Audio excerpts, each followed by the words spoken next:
Buckle up. It's the Insurance Dudes podcast. It's interesting. We have some groups also. I mean, there's a trillion of these Facebook groups on the Facebook. But one of the things that comes up constantly, and you said it earlier, is, which lead company are you using? Which lead company are you using? You see it over and over and over again. I think it's entirely the wrong question, right? Absolutely. Like the question that they should be asking is, what process do you follow when you get leads? Because the leads don't matter. The leads don't matter, right? We talked a little bit on your thing. It's like, if it's a 0% contact rate, they suck. If it's 10 or better, they're good. That's it, right? It doesn't really matter, because what you do with those leads at that point is what does matter. And so, you'll ask people, how many times are you calling them? 3, 4. I mean, 4 is about tops, and it takes so many dials, dials. Was it the average to even get in contact with them if you don't get them on the initial one is like 9 or 10, something around there, and then average amount of contacts for purchasing decisions like up to 20 something. So, your 4 or 5 dials is not going to set you up for a high contact rate for sure. Especially if the only thing you're doing is dialing. I mean, with text, email, messaging, all these different ways of getting in contact with people don't answer the phones as much anymore because, most of it's spam. Most of it's, people, trying to sell them something, which obviously we're trying to get in touch with them because we know we can help them and we do want to help them. But, especially millennials. And millennials would rather jump out a window than answer a phone. So if you can hit them up through, text or messenger or something like that, something they're not going to leave unread. I mean, I don't know about you guys. If I have a voicemail, if I was using ringless voicemail or something, or if I have a text or a Facebook message, I'm going to read it. I hate, maybe it's me, I'm OCD maybe, but I don't like leaving those things unread. Who left me a voicemail? What is it? Is it important? Okay, I'm going to listen to it. So, but if I see a number, in fact, the phones now are getting so good at recognizing spam numbers, and it'll just be probably spam or spam number. Okay, well, I'm definitely not answering that. And I've had legitimate businesses call me that it's flagged them as that on my phone. So I can only imagine what people that are really, really doing those are getting flagged as. So, I mean, yeah. Yep. I know. And now with the new iOS 14 and the new version of Android, they just updated it where numbers are getting marked as spam so easily it's unreal. Yep. So then you got to put in systems in place to overcome those things, and don't use your personal number for your dials and your calls. You don't want your personal number getting marked as spam. Yeah. It's definitely interesting. The question, you're asking the wrong questions, because it really does come down to, I guess for leads, it would be process, because with the right process in place, the leads over time really only move the needle so much. You know what I mean? The right process can move all the leads to a good spot, or move them to where none of them get results. So right. And at some point, that's going to involve at least some sort of automation or software at some point. I mean, you're only going to be able to do so much manually at scale unless you opt to invest in, very expensive type leads that, your contact rate may be way higher. I mean, I think that's something too, is most agents don't really recognize or realize the different types of leads that they can get. Is everything's internet leads, or everything's data, or on the opposite end, I expect every lead to have the credit card ready when they answer the phone and ready to purchase insurance right then and there. And in reality, I think a lot fall kind of in the in-between spectrum. Yeah, you can pay a lot and get a little, especially if you haven't done due diligence or whatever. But realizing there is such thing as data, there is such thing as short form, there's such thing as age leads, there is real-time leads, there is live transfers, there is all these kind of different ones. They don't necessarily realize that, and so they go with maybe internet leads, but they have no process, and so they're just kind of manually calling them a couple times and hoping it works out, which is not the way to be effective with internet leads. So, as you guys probably well know. So yeah. Well, and then back to those metrics on them. If they're not looking back at the metrics, then so if you're, I don't know what a premium lead costs, because I wouldn't ever get that, but it's what if it's $20 for some lead, that's supposedly better. I mean, you got to sell 1 in 5 for it to be worth it, right? Yeah, And I mean, it all depends on what line of insurance and stuff as well. I guess that's true. For P&C, yeah, if you're making $50 off a new auto policy or 150 off a new home or something like that, yeah, you need to convert a significant amount of those. Right. But yeah, if you're final expense or something like that, where you're making 500,000 plus off a sale, then okay, maybe it's a little different. And so, sure. I mean, that's the thing too. All the lines are totally different, but once again, it doesn't matter because it all comes down to your metrics and your tracking. As long as you're generating ROI, that's what matters at the end of the day. It doesn't matter. Yeah.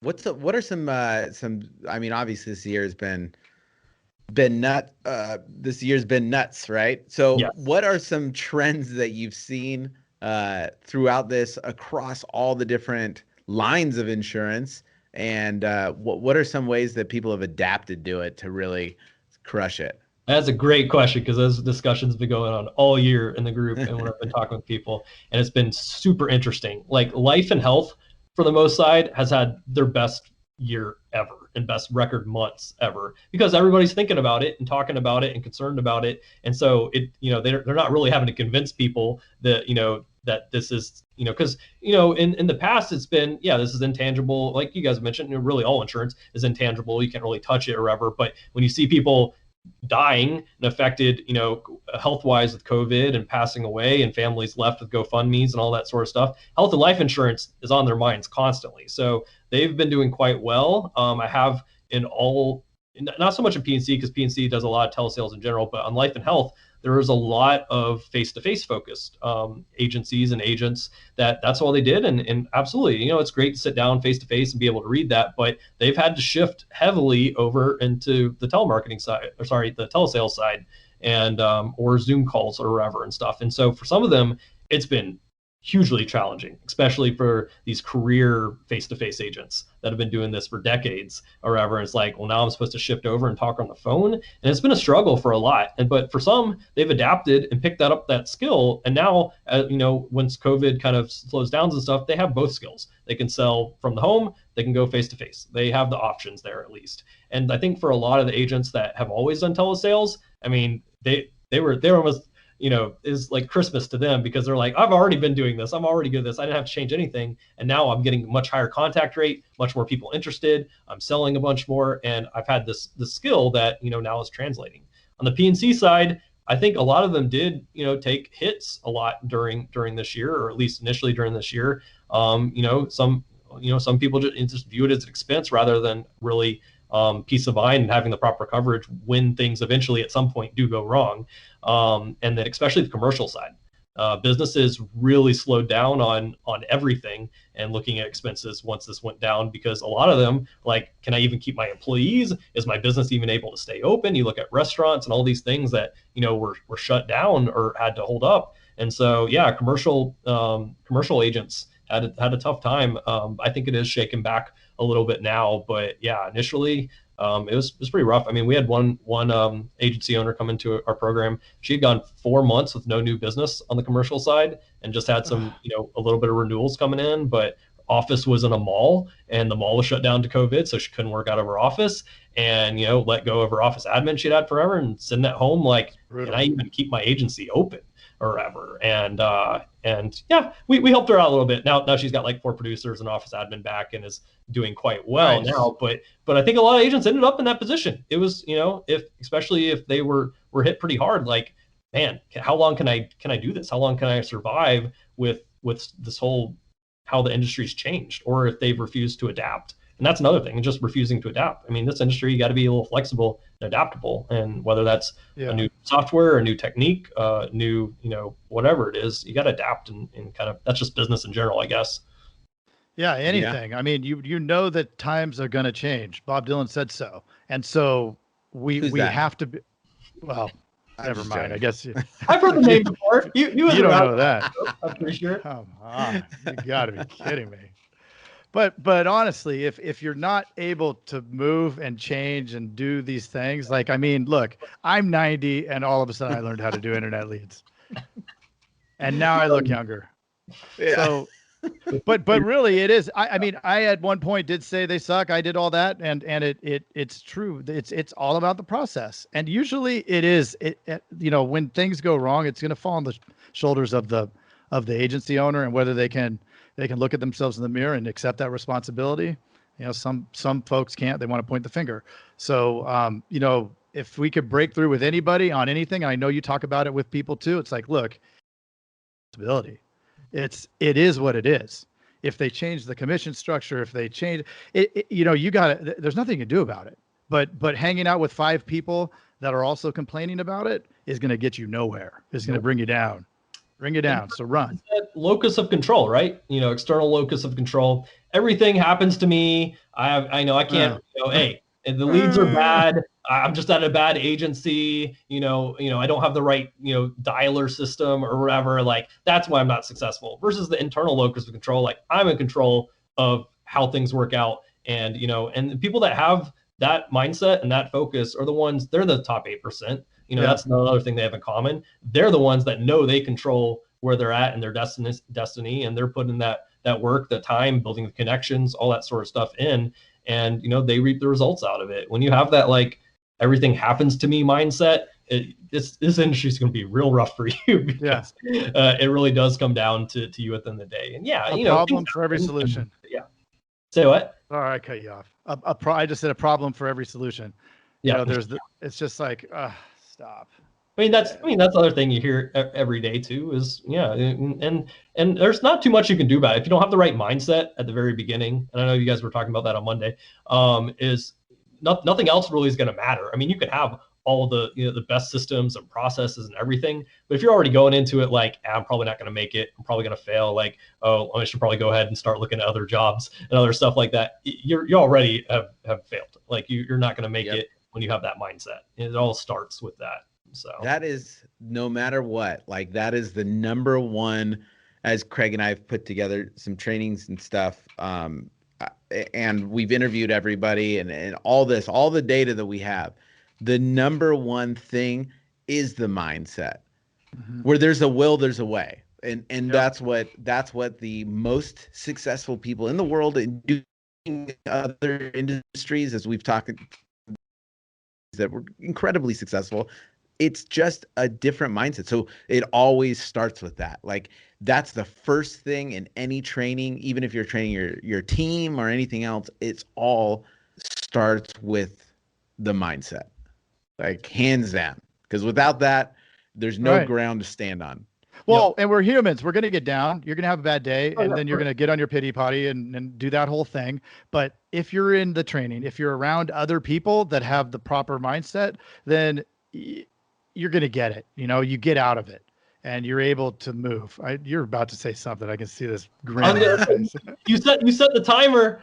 You give yourself your 30 seconds, your 5 minutes, your hour, whatever, your pity party, sure. And then that timer's up. You're back to it. You had your little time. But I mean, you can't stay down. You can't stay negative. You can't focus on the negatives or whatever. I mean, every no is one step closer to a yes statistically. That's the great part of looking at it as a numbers game, because it is, or whatever, that hey, it's a numbers game, right? Like, if I'm getting no's, eventually I'm getting that yes. If I'm calling enough times, eventually I'm getting connected with people and getting that sale. And so you look at it that frame versus like, oh, I got another no. It's like, but you got 5 sales today.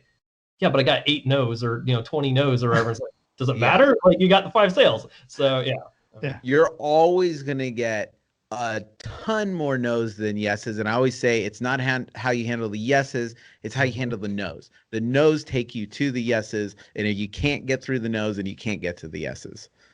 I mean, you guys do any fun stuff with your agents or whatever, like the solo cups with the beads or whatever and stuff, and you take each one out each time you get a no, and that much closer to a yes or whatever. I mean, I think you guys probably do the sheets, right, where you click off each dial or whatever, and like do your certain amount of dials or whatever.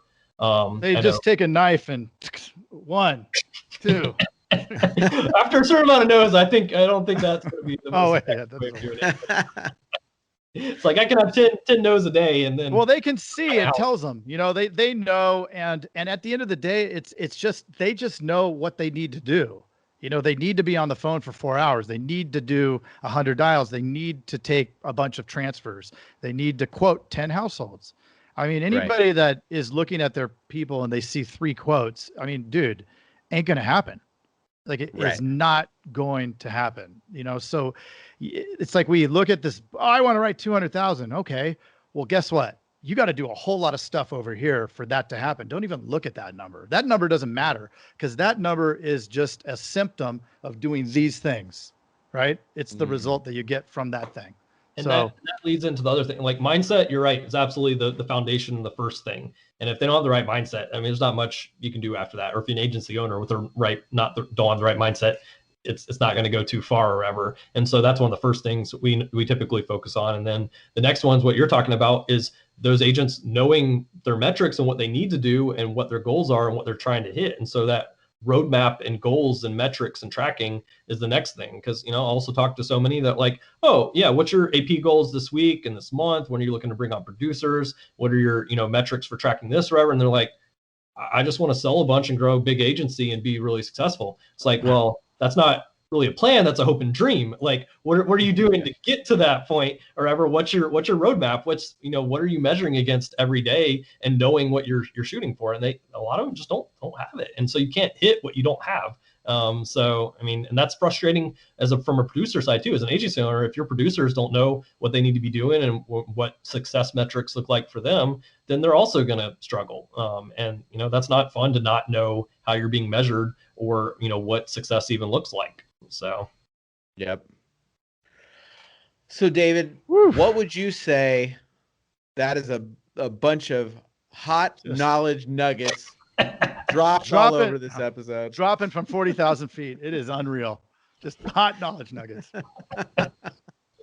What would be the number one piece of advice you'd give somebody coming into the industry right now to get them to that next level? From an agent producer standpoint, finding agency owner standpoint.